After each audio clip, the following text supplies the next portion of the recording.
Well, you the one talking about. I guess I think your fake eyelashes are messing up. No, what you're ain't reading. nothing. Hold on. Listen. Order. Welcome to the BJ Show. Let's rock and roll. Rock and roll. Come on, everybody. Let's lose control. Brad and John, they're the ones to follow. Yeah, ready for the ride. It's the BJ Show. BJ Show. It is, and the star of the show is John Combest, C-O-M-B-E-S-T. The reason? Well, for 22 plus years, every single day, never misses a day, he puts together the johncombest.com website, which features all the links that you should know about. Everything that is important in the state of Missouri, he's got it. We start off with this guy by the name of Casey Kasem. I'm Casey Kasem. We bring in John Combest. Good morning, John. Good morning, and you are the star of the show, Brad, as evidenced by the fact that count them, 2 out of the 3 top stories today involve you. Go ahead. No, they don't. How do they involve me? Try me. By the Try way, me, Brad. By the way, yeah. Brad's first words to me today were, "You're late." So that'll give you an indication of how the show's going to go. No, John's like the atomic clock, to the point where things happen like exactly to the second with John, and I didn't hear from John normally at 6:55 and 22 seconds like I normally hear from him. So I thought to myself, what's going on? So I called him. Okay, let's start up. Who's this guy again? What's his name again? I'm Casey Kasem. And what do you do, sir? Now on with the countdown. In third place, The first story that involves you, Brad, involves people of a certain age. We've got some relatively new CDC data. And this piece is brought to us by the Kansas City Star. And you know how they do like data journalism farming. They have somebody in a faraway city that just crunches some numbers and they write a generic story for every state. This is one of those stories, I think. Missourians' life expectancy dropped in recent years. Now, I'll get to the punchline, Brad. You know, during 2020 and 2021, apparently some people died because of COVID. So according to the CDC, in states where life expectancy dropped, it's fair to blame that on COVID. But the interesting thing, Brad, as usual, the mainstream media buries the lead.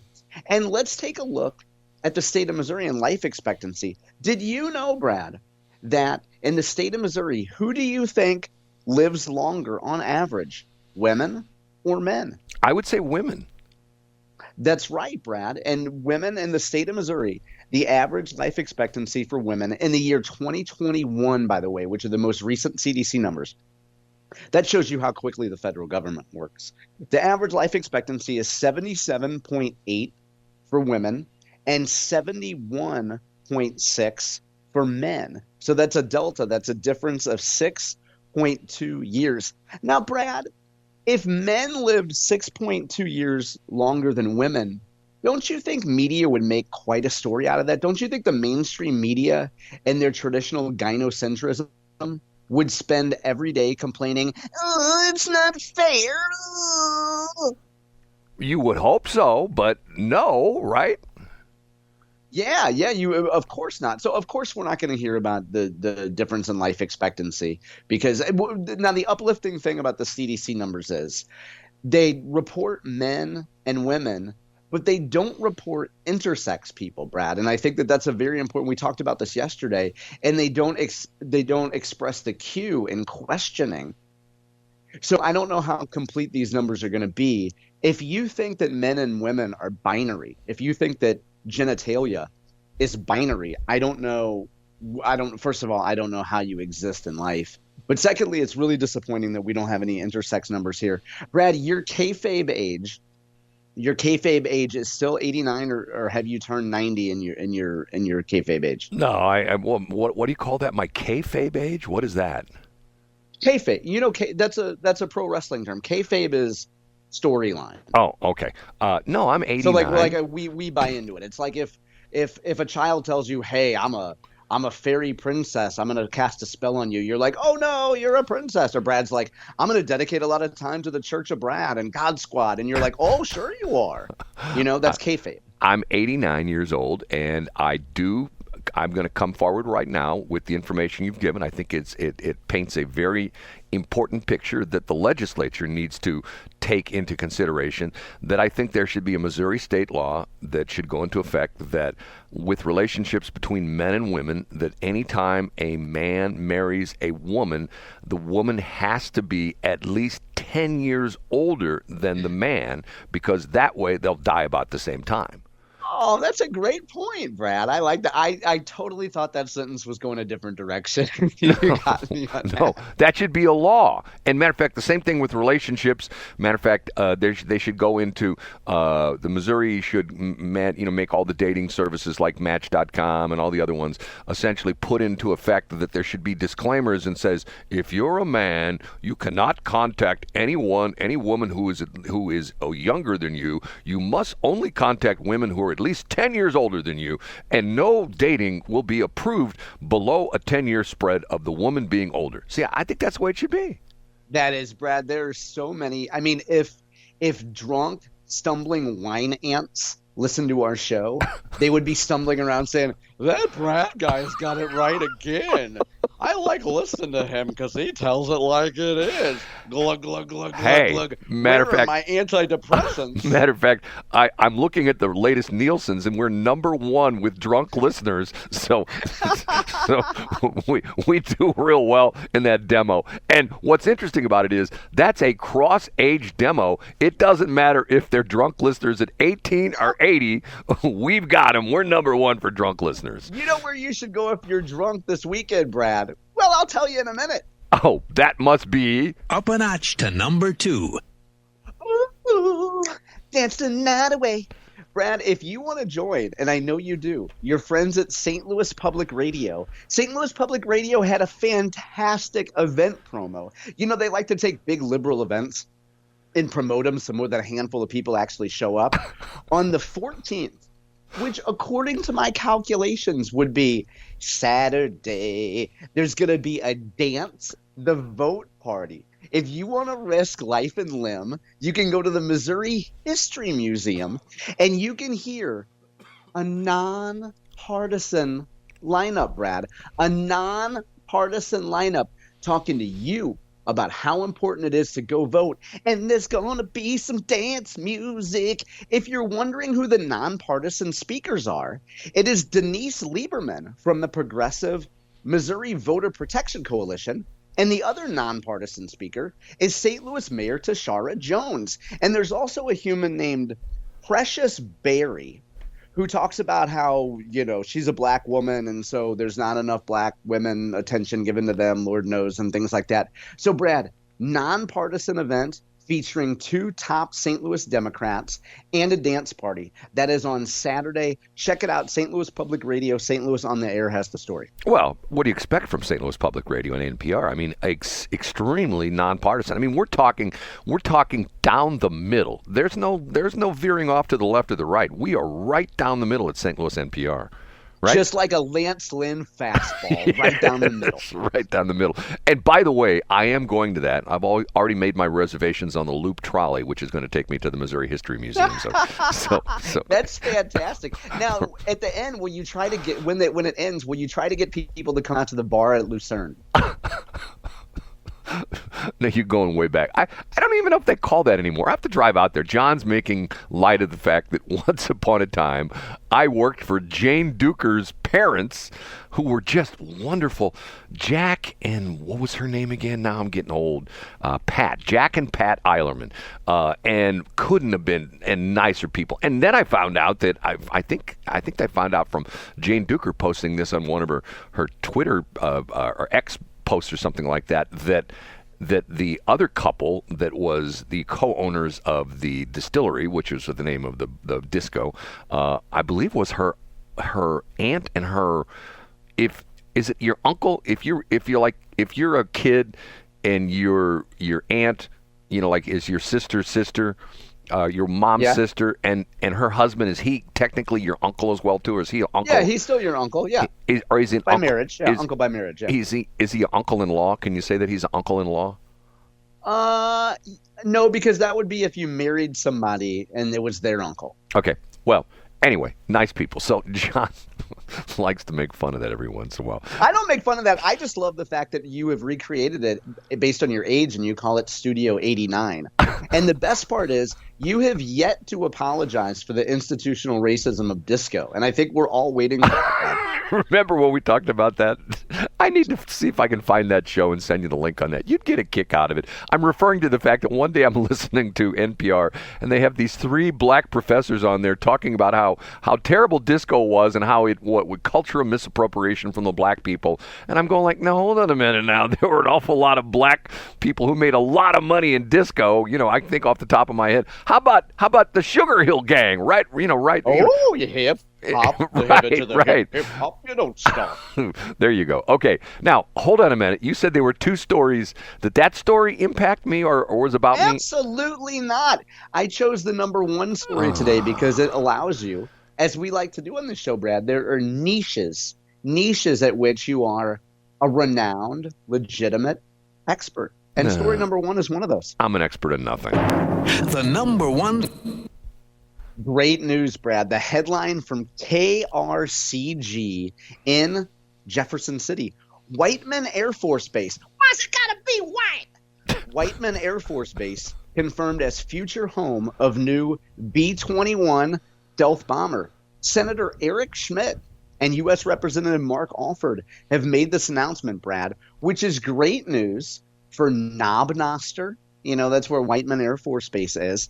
And believe it or not, Brad, the line from KRCG in in Jeff City says, believe it or not, the B-2 is already in its golden years, and the Air Force will replace it with the B-21. Now, Brad, when you hear that the B-2 is in its golden years, do you feel a little bit of kinship to the B-2? Well, you know, the crazy thing about this is, and, you know, me being sort of a aviation sort of fanatic, is that if you have a 20-year-old car, people go, oh, my God, it's a 20-year-old car. A 20-year-old airplane is nothing. You know, a 20-year-old plane is like just getting broken in. And they're guys routinely flying, you know, 40, 50, 60-year-old planes. You know, I mean, like a lot of times when you go for you know, pilot training, you're in a you know, an aircraft that might, I mean, like if you're like a, you know, a 20-year-old, chances are the aircraft is older than you. So when you say that, and probably the most influential old aircraft that's still in the fleet is the B-52. The B-52 dates back to the 50s. I think the B-52 had his first flight like in 57 or 58. I'll check that. We're talking an aircraft that is, there are once again, there are guys out there going like, he doesn't know what he's talking about because there's different generations. I get it. There's the B-52. Nobody's saying that, Brad. Nobody is saying that. Yeah, there are, because there's like the A model and the B model and the C model. I mean, like when I used to fly, I first flew the first jet-powered helicopter I flew was an A model. And there was a lot of difference between an A model and a B model. If you put the two of them side by side on the tarmac out at one of the airports, 9 times out of 10 you couldn't tell the difference. But when you flew them, there was an incredible difference. So I'll look how old the B-52 is. I want to say it has maiden flight in like 56 or 57 or something like that. So yeah, and the only bad thing about Whiteman Air Force Base is you can't find the B-52s there. You have to actually go to the Love Shack. Now, all kidding aside, I do believe that the only air base in the world that has the B-2s is Whiteman. I don't think they're anyplace else.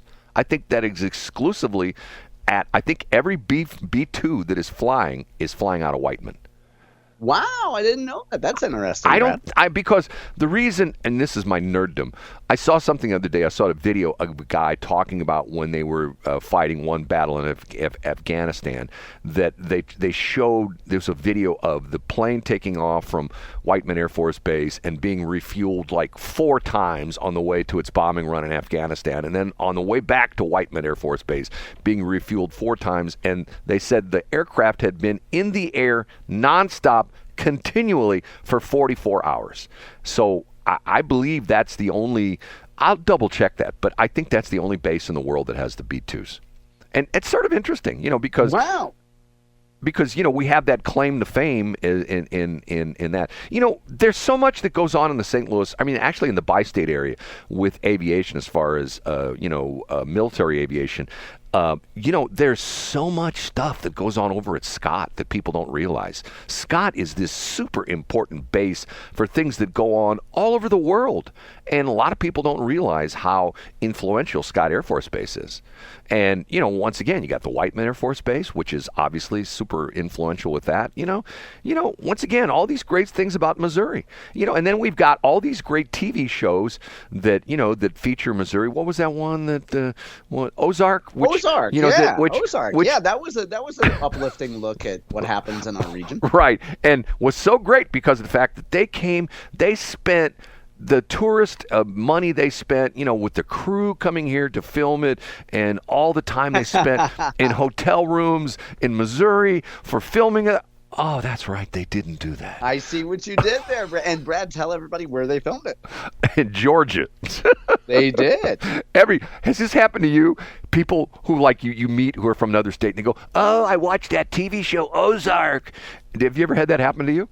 No, because I just tell people I'm from Toonerville, and they don't ask any other questions. Well, it's happened to me. Or if I'm at a restaurant, I tell them I'm from Hamburg, and then they assume that I'm some sort of a kraut.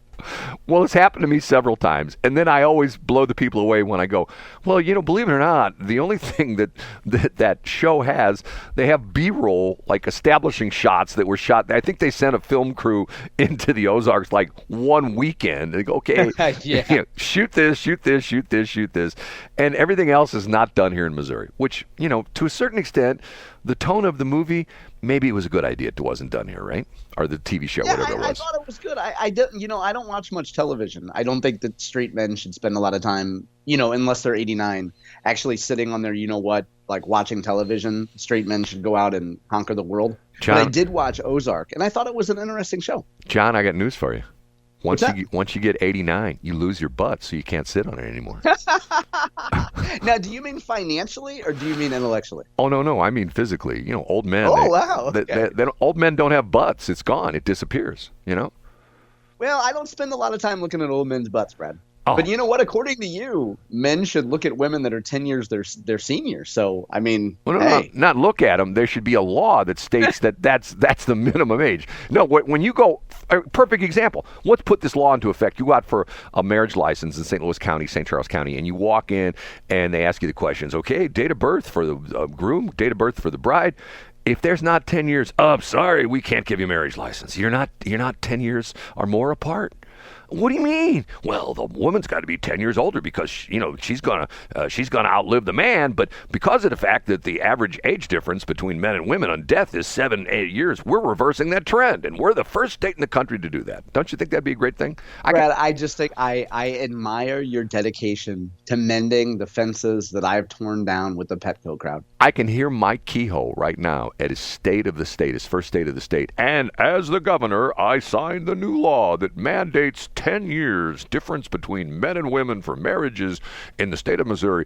We're the first state in the country to do that. People go, yeah. That's when we know that the menopause lobby has officially got to him. We thought it was China all along, but it was just the chicks. It wasn't red China. It was hot flesh. No, lobby. I'll tell you what lobby got to him. The lobby that got to him and Parson and a bunch of others was the construction lobby, which lobbied for the 5% gas tax. That's the lobby that got to them. Ooh, wow. Boy, we are wrapping the segment with a policy angle there, Brad. How did we get so serious? I don't know. Thanks for checking out the Brad and John Show podcast. This segment of the show is brought to you by John Combest's book, Stalking, Harassment, Internet Trolling, A Guide to Recovering and Rebuilding After Online Attacks.